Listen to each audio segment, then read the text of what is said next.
What's up, guys? Welcome to B Sports Picks. So yesterday we went 1-1 overall in the last 6 days in the free picks that I've been giving away.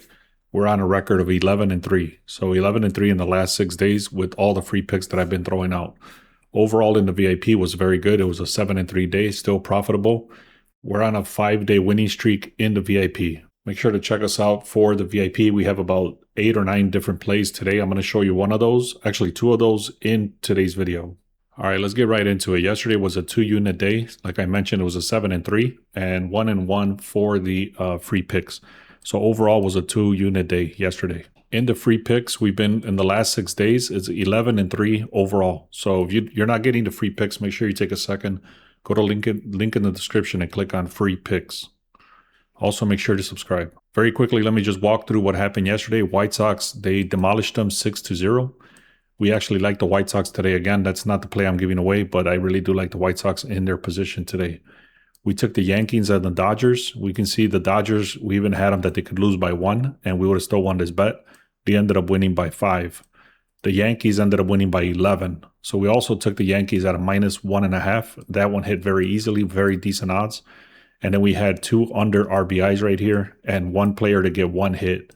Another thing we had, the Golden Knights, they could have lost by 1 and we would have won this bet. They ended up winning by 2. And then the Hurricanes came through on the money line. The only ones that did not come through was the Brewers. They did not come through for us. They ended up losing 6-3. And then this one I gave away, the Knicks. They blew out Philadelphia just like I said they would.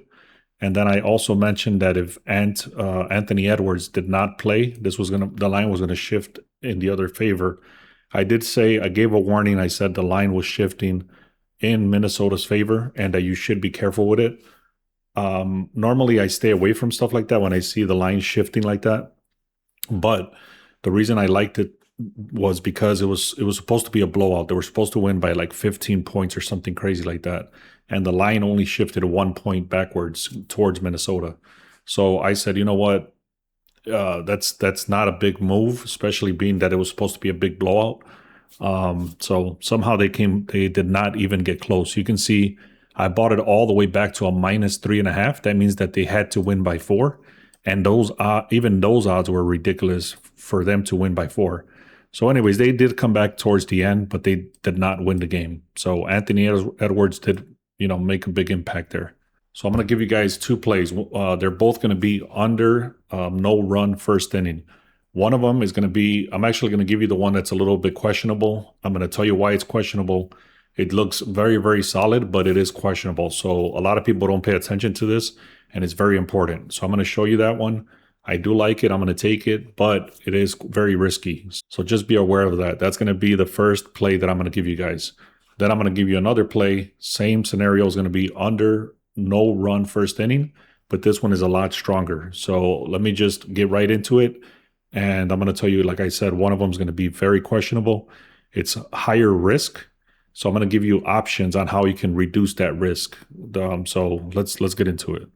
So like I mentioned, there's a bunch of other plays. I'm not going to get into it, but we actually split this up into sharp plays. So you can kind of go in here and pick and choose the ones that you want. There's also a line move tool, which is very good. It gives you all the breakdown of all the lines and stuff like that.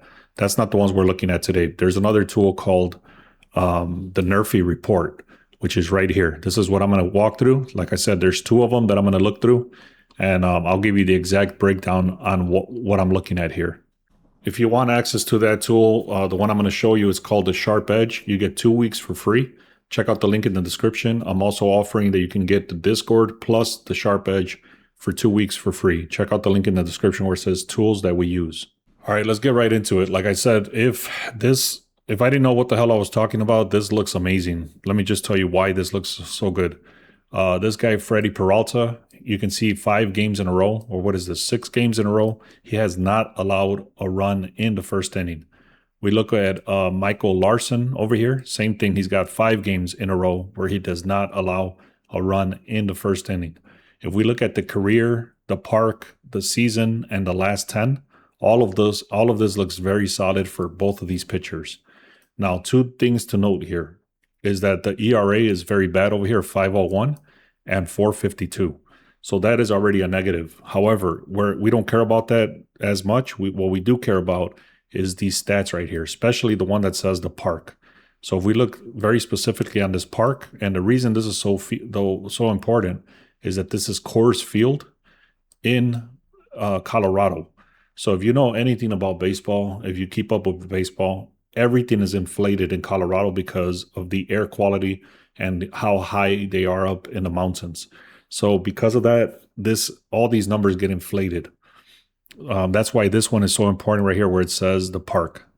Now let's get deeper into this. Because of that situation, it's already a bigger risk. Now, the reason I like it though is because, like I said, these guys have been hot recently hitting this. On top of that, they're right around 70%. Plus, there's a weak defense here. I'm sorry, weak offense. So the Mets, they're 18th not to get a run in the first inning. In the last 3 games, they got 0. And then overall season, they've got 69%. We look at Colorado, even with the inflated numbers, they play a lot at home as well. They're ranked 21st not to get a run in the first inning. Last 3 games, they did get 1 game with a run in the first inning, and then the overall season is 67%. So the risk comes in because they're in Colorado. Everything else is kind of matching where it's pretty decent, but it is a bigger risk because they are in Colorado. So the way you could play this is you can take it on the no run first inning straight up, or you can get the alternate line of under 2.5 and parlay it with the other one that I'm going to give you. That's the way I'm playing. I'm actually taking them straight up, and I'm playing this one on the under 2.5, meaning that they can still score 2 runs and this bet still wins. But I'm parlaying that with the other one. So right before I continue, guys, there's about 3-4 plays right here in baseball. There's one in basketball, and then there's some player props right here. There's also a parlay right here. All of these plays are for today. This was put out to the VIP this morning. And like I said, we've been profitable every single day this month so far. So check out all these plays. The link is in the pinned comment, also in the description. All right, so now this one is the same thing, no run first inning. This one is also pretty risky, but this is actually more solid. And the only reason that it's more risky is because of the rank right here. So Toronto on the offense, they're 9th, getting runs in the first inning, and Tampa Bay was actually number 1, and they've been dropping out. So now they're ranked 10th. However, both of these offenses are top 10, so that's a huge risk already. On top of that, this season, there's 74% hit rate on both teams. And in the last 3 games, Tampa Bay Rays have scored a run in the first inning. So that's very strong offense to take a look at. That's very important. Now let's look at the defense. And if you've been following these plays that I've been throwing out, the Blue Jays keep coming up. And they've hit for us every single time. And there's a reason for that. Let me show you. This guy, Kevin Gausman, he's got 7 games in a row where he has not allowed a run in the first inning. His ERA is very decent. And then look at Rasmussen. Over here, his ERA is even better. He's got 2 games in a row without a run in the first inning. And the last time we played where he was pitching, they also did not get a run in the first inning. Now we look at the defense. Overall numbers are amazing. 90% hit rate, 80% hit rate. In this park, they're about 83 and 69. And then in this season here, they're very solid as well. In their career, this guy has started almost 329 games. This guy has started 87 games. So these guys are not rookies. These guys are very solid. You can see all these numbers. Everything is matching. So they come out throwing very hard, and they prove that they have not allowed runs in the first inning. So I really like this one. And the way, like I showed you, I'm going to take this one straight up also. And I'm also going to use this one as a parlay piece for the other one to get the under 2.5 no run first inning. I hope that's making sense. If that does not make sense, make sure you leave a comment and then I can explain it better. All right, man, if you really do appreciate this, please make sure to take a second to either share this video, make sure you like, make sure you comment, and definitely if you have not subscribed, take that extra second and click on subscribe. Let's get to 5,000 subscribers. Thank you so much. Let's have a great day.